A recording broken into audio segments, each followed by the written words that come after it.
Hey all, welcome to the podcast where we go beyond the hype to explore how technology leaders are actually transforming the enterprise with AI. I'm your host Sai Desika, and this is a part of one of two conversations with someone who lived the transformation journey from the inside. Today we are diving deep into what it really takes to lead AI transformation at a massive scale. Now let me introduce today's guest. Jeff is a former VP of IT North America at Bayer, where he led one of the pharmaceutical industry in the first enterprise scale of generative AI. Today, he is building innovation ecosystem at FedEx Institute of Technology and advising startups on enterprise go-to-market. Jeff, welcome. Hi, Cy. Very good to see you again and nice to meet your audience. Let me start with this. You had an unusual career path, Jeff, from leading an IT pharma giant to building innovation ecosystems. As someone who lived in both worlds, big pharma IT and startup advisory, what's the thread that connects these roles? And what's the biggest misconception each side has about the other? Sure. Well, first of all, I think we all have our own unique career paths, right? You take advantage of the innate talents and opportunities you have, and you try to expand those to where you're going. I kind of think about the aspects of my career from consulting to large enterprises inside healthcare to advising startups to now working in a university in a research setting. The one through line is purpose and mission. So if you think about all of these organizations, and many of your listeners are in similar situations, you have to find where your purpose and the entity's purpose overlap. So in the case of healthcare, being able to uplift health and transform the life of millions of people matters, right? It's not something that's trivial, it's something that's serious. And you want to do that. If you think about startups, all the startups I know, they're not in it for the money. They're in it for the value. And the money is just how you kind of measure the game. So everyone cares deeply about their mission. They do there. And usually there's some personal aspect of how a founder gets into that situation. And then at the university and the FedEx Institute of Technology in specific, this is a research institution built in the image of the Media Lab at MIT. And our focus is to connect faculty and student research into the larger world. We focus on a number of items from supply chain to rural health to AI data centers and a few others. So it's that connection of purpose that really matters. Your other question is, what do each of these aspects often get wrong? And I think that, I would say you tend to live in the world that you live in. So if you work in a large enterprise, it's all around how do you make sure you're following protocol? How do you make sure you're minimizing risk? How do you make sure that you don't do anything that could affect thousands or millions of people negatively, but does so favorably? And when you do that, you create a constrained environment. So you can innovate, you just can't freely run fast and break things if you use a Silicon Valley model. And then if you're a startup, your whole job is to disrupt. You want to either create a market that doesn't exist or exploit a nuance or a niche of a market that's underserved. And to do that, you have to be a bit bold and you have to break things and you have to run fast. And then in the university setting, it's interesting. It's a little bit of both, right? There's a lot of change going on in universities in terms of funding models. And you're moving from an environment where people have almost infinite time to an environment where time matters. And so you're starting to see universities behave much more like startups and how that happens. So let's think about this. If a large company approaches a startup, and when people say startup, they tend to think of Hewlett Packard in their garage or something like this, or Steve Jobs in the early days. I would say when you think about a startup, think about a 20, 50, or 100-man organization that's trying to go from customers 3, 4, and 5 to customers 10, 20, 50, and 100. So most of the people that I can get involved with are post-seed around Series A, trying to get to Series B or beyond. And then once you're in what's called Series B, then you're really trying to scale. So a company that's trying to be constrained will go slow. And if you're a startup and you have either limited cash or limited time, you want to go fast. So a large company can actually kill a startup by agreeing to do a pilot and then taking a year and a half to get that pilot done. A startup will never be relevant until they understand scale. So I think from a startup perspective, you have to then be very methodical about where do you choose to launch? Where do you choose to, let's say, iterate and learn? And where do you choose to scale? And it's not to say that you can't do that in a large enterprise, but it's important to understand where you are in your journey so that you can be mutually driving value with an enterprise partner in a way that can be done in time and with the proper guardrails that are needed for scale. And then in the university setting, it's really more about how do you maintain relevance. And the relevance is always going to be grounded upon science, real application of what that is, taking foundational learning that you might get traditionally from a federal grant or something like this, and lean into applied technology and applied research where you're actually solving tangible problems for people, society, and in large enterprises. That's an interesting career background, Jeff. Thanks for sharing your insights on your career perspective and your transitioning aspects of it.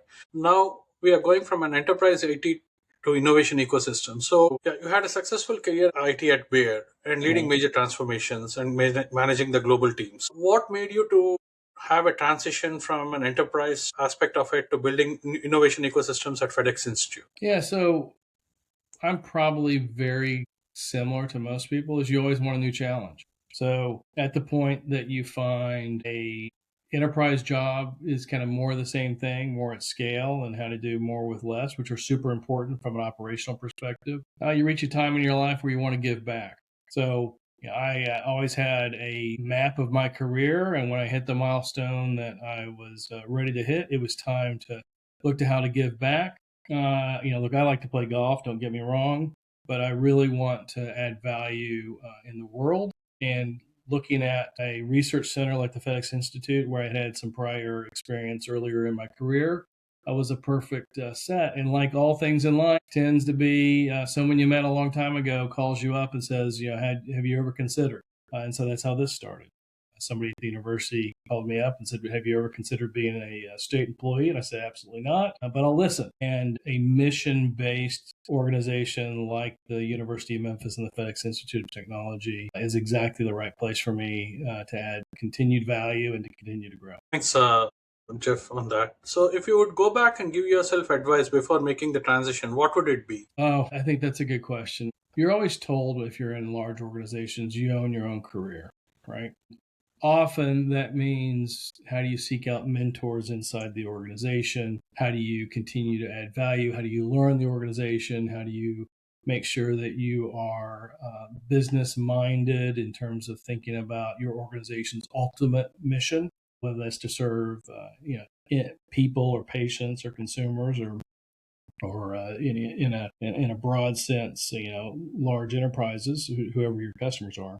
And that's exactly what you should be doing when you're 20 and 30 and entering your mid 40s. What I would say would be when you start to enter your mid 40s, it's time to then think about what's the lasting impact I'm going to have and who are the people that I need to learn from and know and be around. And so a piece of advice I was always given is, while you're in the chair in the big company, take advantage of the opportunities you have. And often, I would get a startup that would call me on a weekly basis or several, and I would push that to my team. Let's see if there's something here that's of interest. When I then turned and said, you know what? Tell me more. If you've got something that's of value to the company, why wouldn't we want to know about that? So my first piece of advice would be to listen. And I did that. I would say I could have listened earlier. All right. So listen is number one. Number two is your network is your worth. So pay attention to following people that are leading, find ways to be in the same room with those people. So that if you get an opportunity to speak at a conference, go. If you get an opportunity to share a win at your company, with all the appropriate rules, etc., do that. Because A, it's a lot more fun to learn what's going on in the world. And B, it's that network that will allow you to really leverage and be of value as you go forward. And then the third item would be always be learning. So if you find that you're not learning, I think that's a hint that you need to do something different. Could be in the same company, could be even in the same department, but look for ways to always be learning. Listen, build your network, and always be learning. Great career advice and great inputs, Jeff, on that. So, if we need to make this concrete, you are a managing director at FedEx Institute. Am I right, Jeff, on that? Yeah, at the FedEx Institute of So, what Technology. do you actually do on a day-to-day basis, especially in the supply chain innovation? Yeah, so academic titles tend to be long. So my full title is I'm the managing director of emerging technologies, innovation, and workforce development. So I focus on really three things. One is understanding where technology is going and ensuring that our mission is pointed in a direction that will be of relevance to companies, certainly locally companies, but really globally, and how to go forward. And then the next piece of that is to say, how do we add value in those emerging technologies? I'll give you a few examples of that in a second. And then the third is understanding how a university can increase the skill sets of workers, managers, leaders, executives, and provide insight to the overall industry going to be in a top. So if you think about my area of the country, so associated with the FedEx Institute of Technology, from Chicago to New Orleans and Mobile and west from Northwest Arkansas to Atlanta, that's really the center of supply chain activity in the US. And the US tends to be a center of supply chain activity in the world. And there are certainly big ports in China, in Europe, and Latin America, and other aspects of Asia outside of China. And those are important. They don't have the critical mass that you have here. So what we're doing is we're taking this part of the US and making it the literal Silicon Valley of next gen supply chain. So there are thousands of companies focused on every aspect of logistics and transportation and rail and coordination and brokerage that are in this area. And the industry is ripe for continued digital transformation. And we're excited to be at the center of that. AI and AI data centers are booming everywhere. This part of the country, because of low cost of energy, proximity to water, strong labor bases, are seeing a transformational increase in data center management. It's very well known knowledge that the largest supercomputer in the world at the time of this recording is the Colossus XAI data center from XAI that's located in Memphis and in our northern Mississippi suburbs. We're going to have a tri state region similar to New York and a few others. We've got Google building 6 miles to my west. We've got a large data center 2 hours to our west in Little Rock that was just announced. $6 billion investment, largest in the state of Arkansas. And we've got other announcements to drive locally. So we've gone from essentially zero massive data centers outside of what a company might have into five or more in a year or less. And so that sort of pace requires us to be leading on how do companies understand AI compute? How do you build your architecture and compute structures to work on that? And how do you have a workforce that is built for AI data centers? These are not large employers, but they tend to be very strategic. So, how do you have people that understand power management, grid management, network topologies, communication, construction, all of this? I think it's really easy to ignore some of the hard aspects. One of the dichotomies of AI is it needs real infrastructure. And so I would encourage everyone to understand end to end what it takes to create AI and look at your organization yourself and figure out how you add value. And then the third piece of that would be workforce development.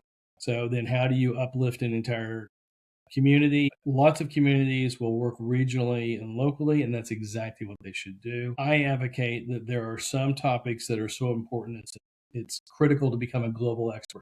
Supply chain would be one of those for us. So we have talents and capabilities that are on par with leading capabilities globally and nationally. And we're going to lean into that and make sure that we are a global center of excellence in supply chain and that we are contributing very, very well in things like AI data center management. It looks like it's a very broad role, and you're trying to work from an end-to-end aspect of it and trying to get into That's the right. weeds of it. Yeah. So what I do is I work end to end to pull things together, and then the faculty provide the subject matter experts in kind of those key vertical areas. So I'm the end Great. to end player. So, given that innovation aspect of it, what really excites you about it right now within the FedEx? What is really making you get up in the morning, go running, and like try to make things work? What is one thing that intrigues you? Yeah, well, I think I've given a hint around these. So there is a window in time where my institution and the companies and partners in the area have certainly an opportunity, but I would say an obligation to drive. And so What I wake up excited about every morning is how do we make this area and the FedEx Institute of Technology really live into being a epicenter within the Silicon Valley of next gen supply chain and become a go-to player in AI data center management. People don't know this, but drove a lot of the early research on zero trust and cybersecurity. So we've got very strong cybersecurity credentials. We had faculty in the 70s that were leading in intelligent systems, what it was called at the time. We know that now as AI through machine learning and all these other things. And so we've got deep academic history, strong local resources. And what drives me every day is pulling together the community to make this happen. So, given that, how do you see the differentiating between a corporate innovation versus startup innovation? Well, it's all a combination of risk tolerance, financial management, and having an organization that will allow things to work. None of this is new. Anyone that's read Clay Christensen's Innovator's Dilemma understands this deeply, but it's really hard for an established team in a strong, dominant position to innovate because anything that is not focused on delivering today's results today is a diversion and is potentially leaving money on the table. The problem is that you have new entrants that come in typically low in the market that are an annoyance until one day they're a legitimate competitor. And history is replete with lots of good ideas that corporations killed. And we all know the examples from Xerox and Kodak and others on this. But I would say in any listener's immediate environment, you could come up and, over a cup of coffee, come up with 10 to 20 examples in your own item. So the question is, how do you de-risk things? How do you take things in a stepwise manner? How do you focus on what's going on? So at the FedEx Institute of Technology, even though I personally have a healthcare focus, we're not going to be doing that much protein synthesis work, right? So we're gonna leave that to the Broad Institute and to medical schools to do that. But what we can do is focus on things like rural health and awareness and adherence to protocols and things of this sort. So I think it's understanding that overlap between geography, institutional skill sets, and value. It could be money or it could be impact to a community, and really identifying that small number of things that have a meaning. That's an interesting takeout on this. Basically, from your experience, given the background, what you had from an enterprise level versus what you have been trying to work with the startup ecosystem, how do you see? Have you seen or have you reflected something that okay, we have missed some of the opportunities when you're sitting on the other side of the spectrum within the enterprise? When startups are trying to reach out saying we had an opportunity in some of this, we wouldn't have evaluated either because of the red tape or bureaucracy or any of those. Is that something which you look back on any of those areas? Sure, sure. I'll protect the guilty a bit and not go through examples. But I know of many, many examples. It could be in patient access, could be in packaging, could be in dose and ways of delivery of therapies that we were on teams when we talked about, and we just didn't approach it. What it was the third priority, it wasn't the first priority. And then you see in market where other people do that and succeed. I find it's more helpful to be choiceful on what you are going to do rather than to be remorseful over what you haven't. So I have no regrets on innovation that we focused on. Thinking back to my days driving a large foot care brand inside of a major pharma company. So it's a little bit of an anomaly, right? Foot care and a pharma company, but we had the largest IoT deployment in that company's history because of all of the kiosks we had deployed to Walmarts and Walgreens around the world. And the knowledge of that led to insights into, at the time, Microsoft Azure cloud programs. And so we were also the largest cloud implementation at the time. And those learnings eventually led towards advancements in clinical trial management because of the infrastructure that was already built and the relationships that were already built, in this case with Microsoft and Azure. Given that, let's go into a segment of startup reality check. So, you are also advise startups and enterprise go to market. What's the one thing startups consistently underestimate about selling to the enterprises? Oh, how long it's going to take? 100%, that's easy. It takes much longer than you want. I'm working with some now with very senior people that are aggressive in some timeline. And we have to then say, okay, what's the financial model if you go slower? And you certainly I've been on enough sales teams to understand the power of doing things that have never been done before and the power of driving towards results that are faster than are typical. And I actually advocate for all of this. Your finance guys need to understand and do some planning on what happens if it takes long, and then understanding your triggers on do you slow down hiring? Do you put focus on one aspect or another? But it's underestimating the time to get a deal inside large enterprises. That's the number one misconception. So, in our previous conversations, we also had a bureaucracy conversation earlier. What's the difference between bureaucracy that protects quality versus bureaucracy that slows things down? Well, I think it would be easy to say the mindset of the people that are executing those guardrails. So every set of compliance standards you've ever seen were created for a reason. There's a story behind it. Something had happened somewhere that the leaders at the time wanted to make sure that it was constrained in that method. And there are certainly guidelines like in GXP and others, but I think the real advantage is to look at those constraints as empowering and not limiting. So if you know what your guardrails are, then you know what you need to test for, you know what you need to prove. So then you can build architectures that are built to make validation easier. You can employ tool sets that use AI to drive not just documentation, but overall end to end validation management. Anyone that's in a FDA regulated environment or GXP environment is very familiar with Part 11 compliance and how to make this work. And I think embracing that as a way to speed is the unlock.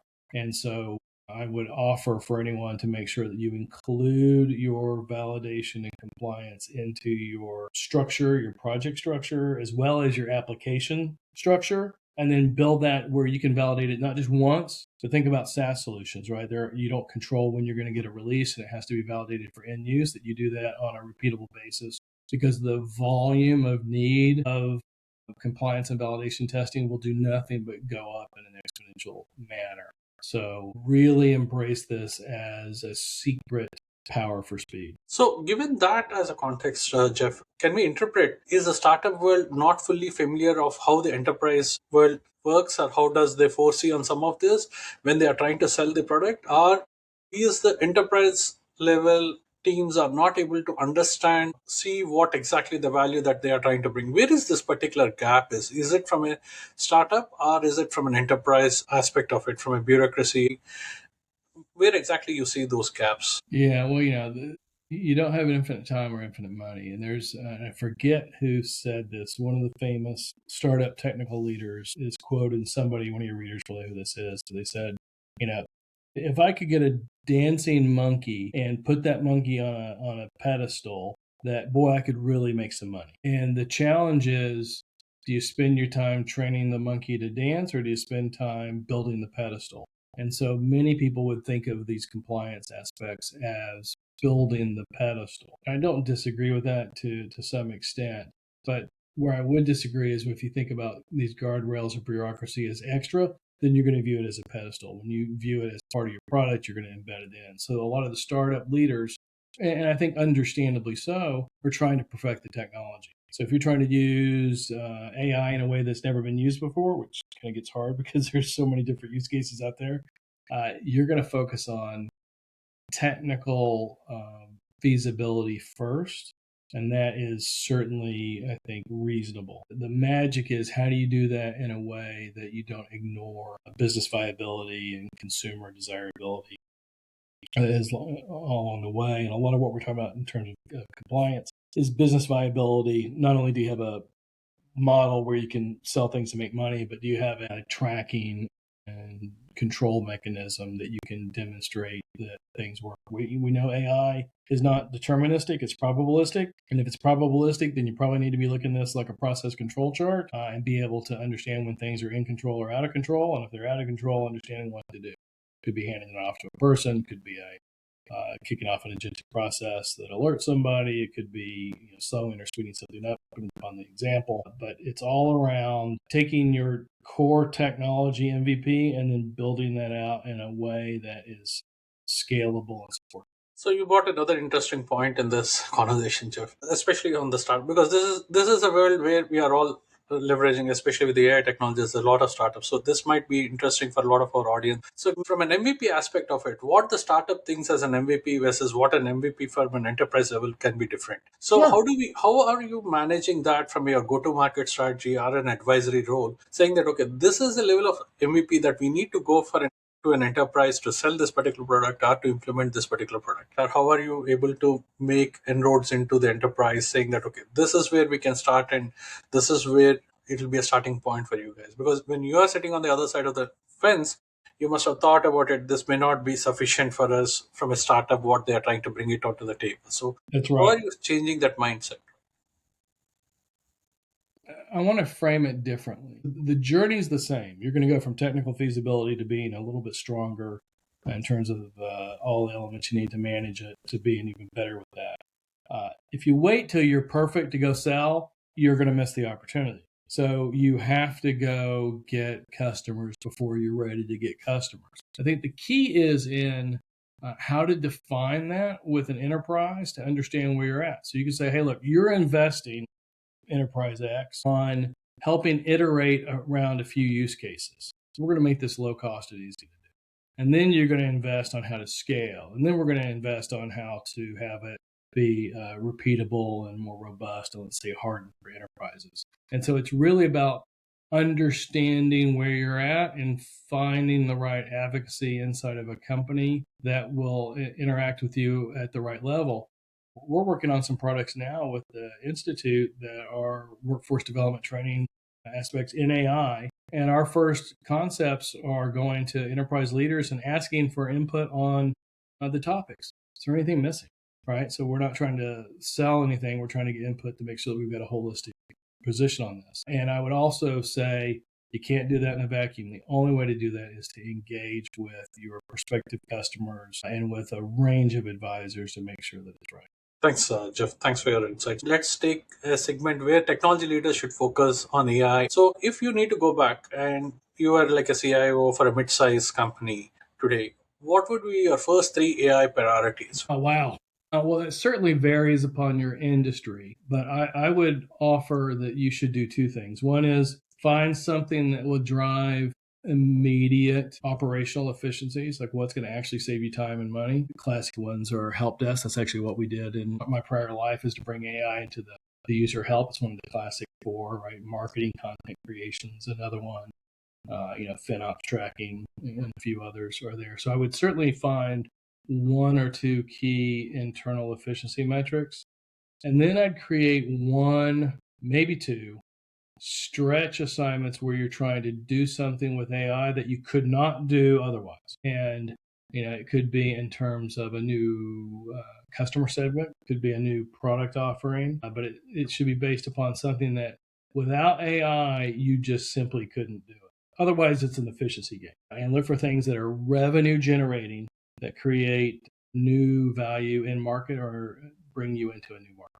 So, given that if you're within a mid-sized firm, I know that for sure there will not be many roles associated to it from a CXO standpoint. But from an enterprise level, they are looking at a team of different roles where people want immediate connectivity towards it. Like if you are looking at mid-sized firm, like how do you foresee like a CIO as a CDO as a CTO in driving this AI transformation, and how you map it back? It's because that is a one notion that enterprises have, that this is a small team. Is it really reliable? They need titles. So there's a lot of debate going on. I sit on a number of CIO roundtables at a national level, and this is an ongoing discussion in almost every session. And I think the thinking is a few things. One is AI needs to be embraced at the organizational level. So the board needs to understand what's going on, because it's not an AI strategy, it's a business strategy. So that's kind of number one. Number two is, if you are a CIO, you should own making AI relevant from a revenue perspective and from a business perspective. There are a lot of debates around, do you create a chief AI officer? Some of that's starting to fade. I think that's more of a topic for 2 or 3 years ago, just to get something launched. Some of the new thinking is that your top AI officers or CTOs even are really becoming a version of a COO. So you might take a CTO and move the security aspect and all of this into one area. But then when you're talking about how do you drive efficiency and really get operationalized agentic AI and these things, a lot of people are now viewing that as a modified COO role. So you are in fact starting to see conversion of these. Thanks for that, because that really helps startups and a lot of people to have different perspectives on some of this, because how they perceive some of this versus what reality is slightly different. So, given that, can you walk us through any of your AI transformation, either currently or in the past, that you rolled out? What were any of the use cases at a high level? Yeah, so a real simple one is for a large global pharma company. I owned workplace operation, and we had been putting our, let's say, finger and toes into the AI world around a number of prototypes. And then it became clear to me that the user support structure is a classic first prototype that needs to be driven to scale.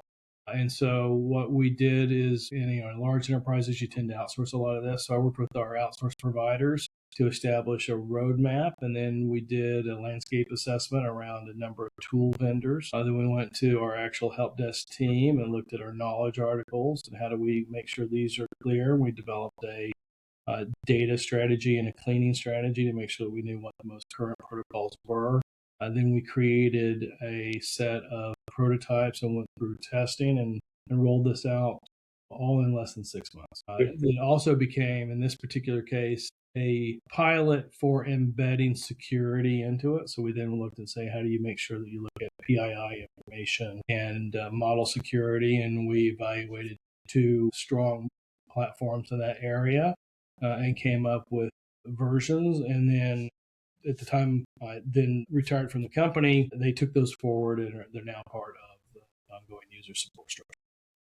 Thanks for sharing. How did you scale this without breaking anything? How was the governance? What was the governance approach for all of this?